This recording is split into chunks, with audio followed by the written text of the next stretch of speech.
असम के पहले 2 चरणों के चुनाव के लिए उम्मीदवार तय किए। भाजपा की केंद्रीय चुनाव समिति ने गुरुवार शाम असम के 86 निर्वाचन क्षेत्रों के लिए पार्टी उम्मीदवारों के नामों को अंतिम रूप दिया, जो विधानसभा चुनाव के पहले 2 चरणों में 27 मार्च और 1 अप्रैल को होने वाले चुनाव में खड़े होंगे। पार्टी के एक वरिष्ठ पदाधिकारी ने कहा कि असम में सीटों के लिए उन भाजपा उम्मीदवारों की सूची जो पहले 2 चरणों में चुनाव में जाएंगे को अंतिम रूप दे दिया गया है। स्वीडिश प्रधानमंत्री मोदी के साथ करेंगे वर्चुअल मुलाकात। स्वीडिश प्रधानमंत्री स्टीफन लोफवेन और भारतीय प्रधानमंत्री नरेंद्र मोदी दोनों देशों के बीच द्विपक्षीय संबंधों पर चर्चा के लिए 5 मार्च शुक्रवार को एक वर्चुअल बैठक करेंगे। बैठक के दौरान दोनों नेता कोविड के बाद के युग में स्वीडन और भारत के बीच सहयोग को और मजबूत करने के तरीकों और टिकाऊ नवाचार साझेदारी पर चर्चा करेंगे।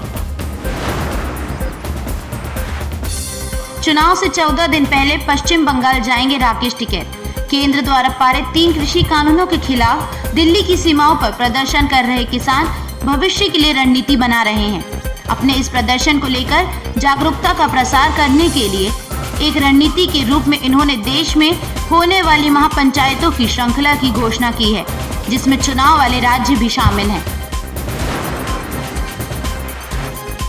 इजराइल अमीरात ने विज्ञान, अंतरिक्ष जैसे विषयों पर आपसी सहयोग पर की चर्चा। इजराइल के विज्ञान और प्रौद्योगिकी मंत्रालय ने कहा है कि इजराइल और संयुक्त अरब अमीरात ने विज्ञान, अंतरिक्ष, प्रौद्योगिकी और आविष्कार के मामले में आपसी सहयोग पर चर्चा की है।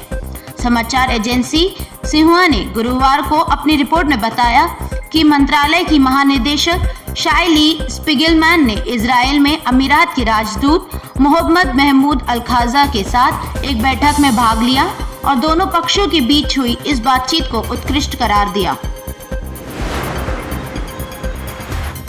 कोरोना मामलों में वृद्धि के चलते जर्मनी में लॉकडाउन की अवधि बढ़ी। जर्मनी में चल रहे लॉकडाउन के बावजूद पिछले कुछ हफ्तों से कोविड-19 महामारी के नए मामलों में फिर से वृद्धि देखने को मिल रही है। यहाँ एक दिन में कोरोना के 11,912 मामले दर्ज हुए हैं। रॉबर्ट कोच इंस्टीट्यूट ने इसकी घोषणा की है। मध्य प्रदेश में शुरू हुआ किसान महापंचायत और चौपाल का दौर।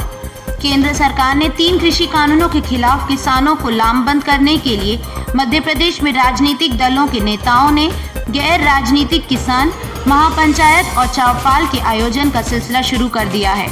इसमें खास तौर पर कांग्रेस के नेताओं की बड़ी संख्या में हिस्सेदारी है। राज्य के रतलाम जिले में बुधवार और गुरुवार को किसान महापंचायत और चौपाल का आयोजन किया गया।